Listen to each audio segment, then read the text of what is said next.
बहुत बड़ा और बहुत अच्छा काम है। मैं मानता हूं कि देश की एक बहुत बड़ी सेवा है कि जो फर्जी चीजें लोगों तक पहुंचाई जा रही है उनकी सच्चाई वो बता रहे हैं कि ये सच है और ये गलत है। इस अपराध के लिए और उनका अपराध, दूसरा जो अपराध है वो इस देश में जो होना अपराध है, जैसे इस देश में मुसलमान होना अपने आप में एक अपराध है, जैसे इस देश में दलित होना अपने आप में एक अपराध है, जो SC ST कमजोर लोग हैं, गरीब लोग हैं, वो होना एक अपराध है। तो जुबैर का अपराध यह है कि एक तो वो सच दुनिया को बता रहे हैं, दिखा रहे हैं, और दूसरा यह है कि वो मुस्लिम है, और तीसरा यह है कि वो पत्रकार है। और जुबैर का अपराध क्या? कोई जुबैर का इसके अलावा कोई अपराध नहीं है। आप एक चीज देखिए कि 2018 का जो वीडियो है, वो जो ट्वीट है, वो ट्वीट भी 1983 की जो फिल्म है उस फिल्म का एक शॉट, एक सीन काट के उन्होंने ट्वीट किया है। तो 1983 में जो फिल्म बनी फारूक शेख साहब की और दीप्ति नवल जी की, उस समय आपने कोई, मतलब ये सारे के सारे धर्म के वाले ठेकेदार तो तब भी थे ना। आपने उस समय कोई बात नहीं, आपने फिल्म के निर्माता पे कोई काम, कोई किसी तरह का केस नहीं किया, कुछ नहीं किया। और आज आप एक व्यक्ति पर जिसने केवल उसको ट्वीट करके इतना ही कहा कि 2014 से पहले हनीमून और 2014 के बाद में हनुमान, सिर्फ इतना ही तो कहा उन्होंने जिस बात पे हुई। इससे भी बड़ी जो खतरनाक बात है वो बात यह है कि पुलिस ने उनको बुलाया झूठ बोलकर। एक अन्य मुकदमे में उनको बुलाया गया, जुबैर को, कि आपको इस मुकदमे में यहां पेश होना है, और उस मुकदमे की कोई बात न करके इस धार्मिक भावनाओं को भड़काने वाले ट्वीट के मुकदमे में उन्हें गिरफ्तार कर लिया। मतलब पुलिस, या तो मैं मतलब ये कहूं कि पुलिस भी धोखाधड़ी करने में, बेईमानी करने में पीछे नहीं है। सरकार की गुलामी तो पुलिस कर रही है, तो मैं मानता हूं, लेकिन आप मुलजिम को भी बुला रहे हो तो धोखा देकर बुला रहे हो। आपकी इतनी भी हिम्मत नहीं है, या कानून क्या इतना कमजोर हो गया कि सीधे सीधे कह के नहीं बुला सकता कि इस केस में हम आपको बुला रहे हैं। ये एक बहुत गंभीर समस्या है मेरी नजर में। सर, सवाल ये उठ रहा है कि नुपुर शर्मा ने मोहम्मद पैगंबर के खिलाफ इतना कड़ा बयान दिया, उनके खिलाफ अब तक गिरफ्तारी नहीं हुई है, उनके खिलाफ कोई रिमांड नहीं चार्ज किया जा रहा है, लेकिन 2018 में जो ट्वीट किया गया था उसको लेकर मोहम्मद जुबैर को गिरफ्तार कर लिया जाता है, जिसमें अब पुलिस जो है और 4 दिन कस्टडी में रखने की बात कर रही है। मैंने इसलिए कहा ना कि ये देखिए, मोदी सरकार में जब से भी हो रही है, वो लोग जो सच बोलते हैं, वो लोग जो सच दिखा सकते हैं, जो हिम्मत करके पूरी ताकत के साथ में मोदी सत्ता के गलत कार्यों के विरोध में खड़े हैं, उन सबके खिलाफ मोदी सरकार ये सारे काम कर रही है। सो ये जो किया गया है, इसलिए मैंने कहा अगर वाकई आपकी जो पुलिस की कार्रवाई निष्पक्ष होती तो दिल्ली पुलिस के ही पास में FIR है ना नुपुर शर्मा के खिलाफ।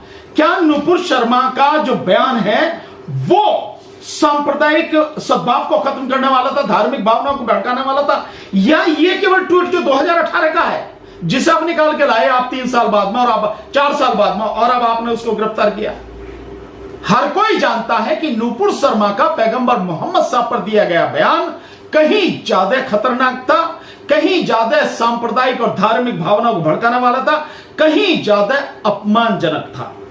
लेकिन क्योंकि सरकार जिसकी है, मैंने कहा कि सैया भाई कोतवाल तो डर काएगा, तो जब मोदी जी उनके संरक्षण में बैठे हैं, गृह मंत्रालय अपराध करने के बावजूद भी उनको संरक्षण दे रहा, सुरक्षा दे रहा है, तो उन्हें किस बात का डर है? कहीं भी FIR हो जाओ, कुछ भी होने वाला नहीं। ये तो उन्हीं लोगों के खिलाफ होगा जो लोग इस देश में सच दिखाने की हिम्मत रखते हैं, और किसी के खिलाफ नहीं। और मैं आपको बताऊं इसके पीछे हकीकत क्या है जो हुई है।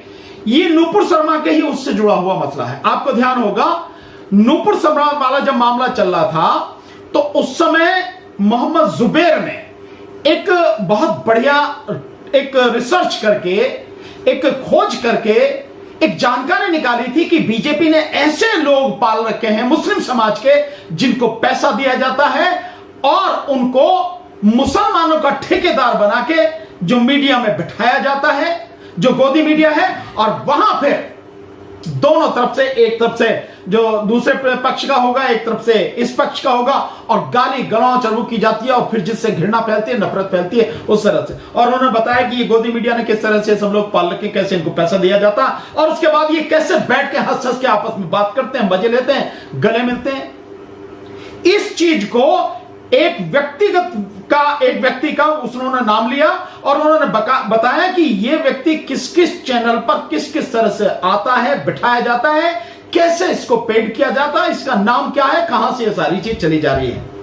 उस चीज ने क्या किया, पूरी दुनिया भर में गोदी मीडिया को और बीजेपी को नंगा कर दिया और उसकी वजह से बड़ी फजीयत बीजेपी सरकार की हुई। जो अरब कंट्रीज में हुआ है, जो खाड़ी देशों में जो हुआ, उसका एक बहुत बड़ा असर कि देखिए ये सारे काम हो रहे हैं।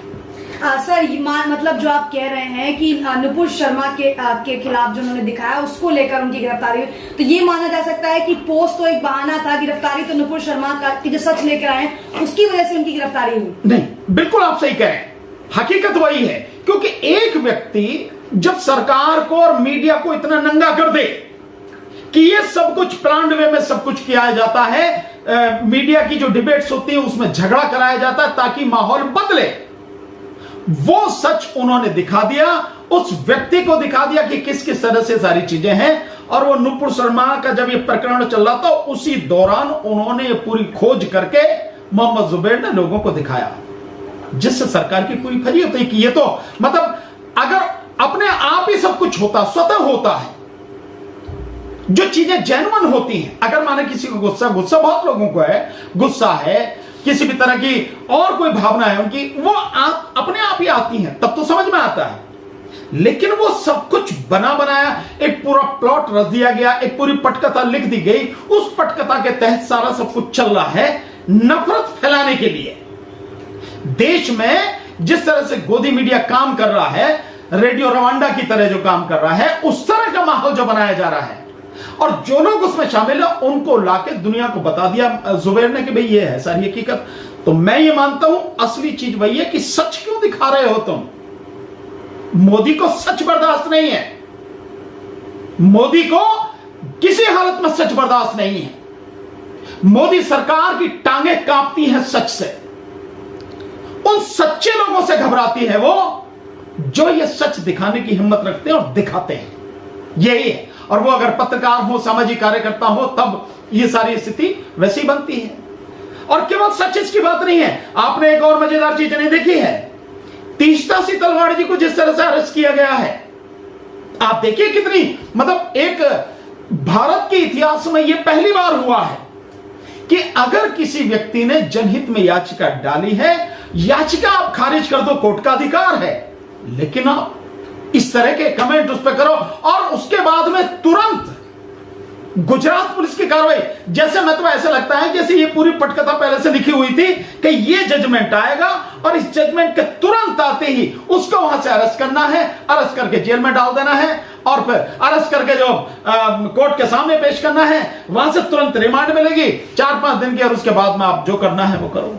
मतलब बिल्कुल ऐसे नहीं लगता कि जैसे ही सुप्रीम कोर्ट का जजमेंट आया उसके ठीक 2 घंटे बाद गुजरात पुलिस ने महाराष्ट्र में बॉम्बे से जाके तीस्ता सी तलवार जी को गिरफ्तार कर लिया। तो मतलब सर ये माना जाए जिस तरीके से मोहम्मद जुबैर की गिरफ्तारी हुई है, इस देश में सच दिखाना एक बड़ा गुनाह तो नहीं हो गया है? बहुत बड़ा गुनाह है, हो नहीं गया, इससे बड़ा गुनाह कोई होगा नहीं, ये बहुत बड़ा गुनाह है। आप इसका एक उदाहरण आपको बताता हूं। आपको ध्यान है जिस समय पुण्य प्रसून वाजपेयी जी एक टीवी चैनल में काम करते थे, मुझे इस समय उसका नाम ध्यान नहीं आ रहा जी, आज तक नहीं, आज तक में नहीं, आज तक के बाद में एक दूसरा था, नहीं एबीवीपी नहीं, दूसरा चैनल था, उसमें जब काम करते थे, सो उसके बाद में जब उन्होंने सूर्या, यस एग्जैक्टली, जो सूर्या टीवी है, जब उसमें काम करते थे तो उन्होंने एक सच दिखाया था कि मोदी जी जो है उनसे बात कर रहे हैं, किसानों से, मजदूरों से, कि जिनकी आय दुगनी हो गई। तो उसमें एक लेडी जो है वो वहां की थी मध्य प्रदेश की, उनको झूठा मतलब उनको पूरी तरह से बता के प्लान करके कि हाँ भाई ये सब कुछ करना है, वो उनको बिठाया गया था। उसी पर उन्होंने चेक किया, पुण्य प्रसून वाजपेयी जी ने टीम भेजी और उस टीम ने जाके वहां पूछा, उस लेडी ने बताया कि हमें तो बताया गया था कि ऐसे कहना है, ऐसे नहीं करना। और उसके बाद में अल्टीमेटली उनको निकाला गया, उस सूर्या टीवी से उनको निकाला गया। और आपको ध्यान होगा, शायद अगर आप सुनेंगे धीरे उनसे, पुण्य प्रसून वाजपेयी जी को जो मुझे ध्यान है, 200 करोड़ रुपए की उस विषय में सारी चीजें जो है वो हुआ कि भैया इसको निकाल के खत्म करो क्योंकि ये सच दिखा रहा। सो ये कोई ऐसी नई बात नहीं है, मोदी सरकार सच से घबराती है, सच बर्दाश्त नहीं है। और तीसरा सीतलवाड़ आप देखिए, तीसरा सीतलवाड़ मैं बताना चाहूंगा कि आखिर उनका कसूर क्या है। उनका कसूर सिर्फ इतना है कि तीसरा सीतलवाड़ जी ने 2002 में जो गुजरात में दंगे हुए, उन दंगों में गुजरात के शहरों में जा जाके उन लोगों से जो लोग पीड़ित थे, जिनके परिवार के लोग मार दिए गए, जला दिए गए, काट दिए गए, उनके वहां जा जाके सीधे उनसे बात करी। और उनसे बात करने के बाद में जो उनकी रिपोर्ट नहीं हो रही थी, वो रिपोर्ट उन्होंने करवाई। और उसी सिलसिले में ये जो गुलबर्गा सोसाइटी में जो 69 या 69 लोगों को जला दिया गया था, जिसमें ज़किया जाफरी जी के जो हस्बैंड हैं, वो भी जो कि सांसद थे उस समय कांग्रेस पार्टी से, उनको भी जलाकर मार दिया गया था। आप इतना जघन्य अपराध ये इसे कम समझ रहे हैं। और ठीक है, सुप्रीम कोर्ट कह रही है कि नहीं भाई, ये जो एसआईटी ने जांच करी है, इसके विषय में इस तरह से बार बार जो उठाए जा रहे हैं, ऐसे लोगों के खिलाफ कार्रवाई होनी चाहिए। और मजेदार कार्रवाई, 2 घंटे में अरेस्ट कर लिया। और एक चीज और ये भी आपको जानने की जरूरत है कि तीसरा सीतलवाड़ है कौन? सामाजिक कार्यकर्ता है। उनकी पारिवारिक बैकग्राउंड आप देखिए। उनके परदादा जो हंटर कमीशन बना था जलियांवाला बाग हत्याकांड में, उस जलियांवाला बाग हत्याकांड में जो कमीशन बना था, उस कमीशन के मेंबर थे। और जनरल डायर का कोर्ट मार्शल करवाने में उनका बहुत बड़ा योगदान था। वो इनके वो थे परदादा जी, तीसरा सीतलवाड़ जी के। और बाबा साहब डॉक्टर अंबेडकर ने जो बहिष्कृत हितकारिणी सभा बनाई थी, उसके फाउंडर चेयरमैन थे, फाउंडर अध्यक्ष थे वो पर्सनैलिटी। और फिर उनके बाद उनके दादाजी लगातार गरीब लोगों की लड़ाई लड़ते रहे।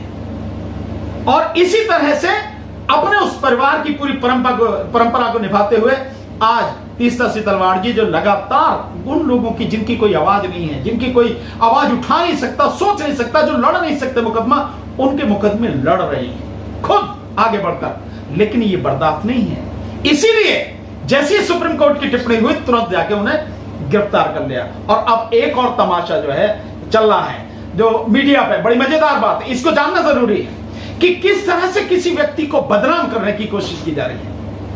मैं देख रहा था, शायद उस पे है ये जो आपका लल्लन टॉप पर एक वीडियो चलाई जा रही है कि क्या है 500 करोड़ रुपए के बंगले का राज जुहू बीच पे। जुहू में 500 करोड़ बंगले का राज क्या है तीसरा सीतलवाड़ का। अबे तुम्हारी जब औकात भी नहीं थी, तब उनके परिवार इतना मजबूत था उस समय के। और उनके जो परदादा वो दादाजी जो हैं, उनके दादाजी जो पहला लॉ कमीशन बना उसके चेयरमैन थे, बार काउंसिल ऑफ इंडिया के चेयरमैन थे। और इसके अलावा पहले अटॉर्नी जनरल थे भारत के, स्वतंत्र भारत के। वो उस परिवार से है वो महिला जो लड़ रही, जिसमें हिम्मत है इतने की। लेकिन ऐसा व्यक्ति नहीं चाहिए सरकार को, ऐसा व्यक्ति बाहर नहीं चाहिए। मोदी सरकार की टांगे काटती है इन लोगों से, सच से और ऐसे लोगों से। ये कानून और उनका कोई गुनाह नहीं। मोदी जी को तो क्लीन चिट मिल गई सुप्रीम कोर्ट से। मोदी जी को क्लीन चिट नहीं, आपने वो देखा भगत राम को, क्लीन चीट है ये। मैं समझता हूं भगत राम जी ने एक ही शब्द में सारी बात कह दी, क्लीन चीट। ये है स्थिति। ये पहली बार है कि किसी जो याचिकाकर्ता के खिलाफ इस तरह की कार्रवाई हो रही है भारत के इतिहास में। ये पहली बार मजेदार है। आप न्याय मत दीजिए, आप मत दीजिए किसी चीज को। आपने कहा ठीक है, मत मानिए, आप उनको खारिज कर दीजिए। लेकिन इस तरह की जो है चीजें, और उसके बाद में सब कुछ जो पुलिस कर रही है, बहुत बुरी। Press the bell icon on the YouTube app and never miss another update.